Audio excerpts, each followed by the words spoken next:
Now to a very special bright spot this morning. You know, some of the brightest moments in our lives often come after the darkest of struggles.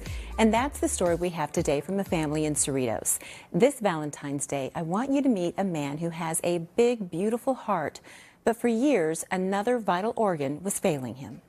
This is going to be a tough ride, and we need to prepare for it because I'm not sure how it's going to end. Jermel Robinson seemed to have it all, a beautiful family, an exciting career. He has a master's, PhD, and works as a technology consultant for Google. But for more than a decade, he struggled with a medical condition that was basically suffocating him. I always felt like there was an elephant that was standing on my chest. I just kind of learned to live with it, within those means, just within my life. Jermel was living with pulmonary sarcoidosis. It causes scarring in the lungs, and the worse it gets, the harder it is to breathe. There would be a lot of times where I felt like I was going to take my last breath. His wife, Leah, leaning on her background as a nurse practitioner, was his advocate. They were also expecting their second child. So much to live for and so much to lose. He was on life support for 30 days with a very real possibility that he wasn't going to make it.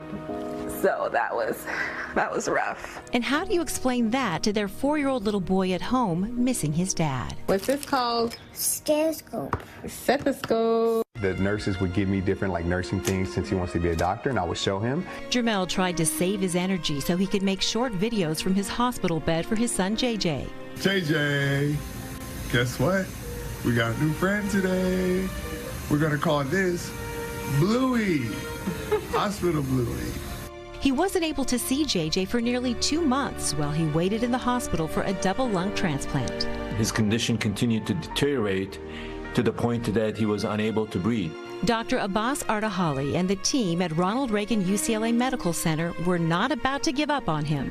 Most transplant centers in the United States, also across the world, will not accept a patient in his condition. We thought that if there is anyone that UCLA lung transplant program should take a chance on, that is him. And despite overwhelming obstacles, he received a double lung transplant on August 20th, a day they will never forget. Waking up at that first breath, oh, I knew it was going to be okay. It's a feeling like I haven't had in so long, right? And I took a deep breath, and even though I had these humongous scars and tubes out my body, just being able to I just started crying.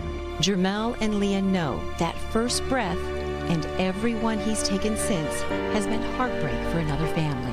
In order for our miracle to exist, a life has to be lost. And as I would pray for my husband, I would pray for the family of the donor, for their peace and their comfort,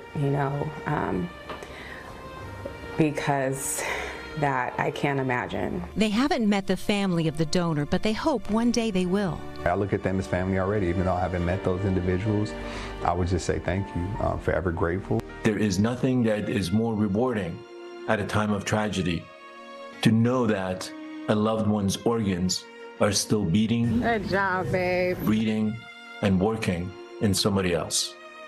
And I think that it is only through the generosity and kind-heartedness of a donor family that we can do what we do every day.